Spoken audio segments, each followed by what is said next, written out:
County, central Onondaga County, until 12:45 a.m. At 12:18 a.m., a severe thunderstorm was located over Camillus, 47 miles south of Baldwinsville, moving east at 30 miles per hour. Hazard, 60 miles per hour wind gusts and quarter-size hail. Source, radar indicated. Impact, hail damage to vehicles is expected. Expect wind damage to roofs, siding, and trees.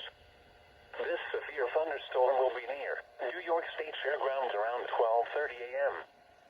Syracuse, Liverpool, and Galeville around 12:35 a.m. Cicero around 12:40 a.m. Manlius, London, and Kirkville around 12:45 a.m. The National Weather Service in Buffalo has issued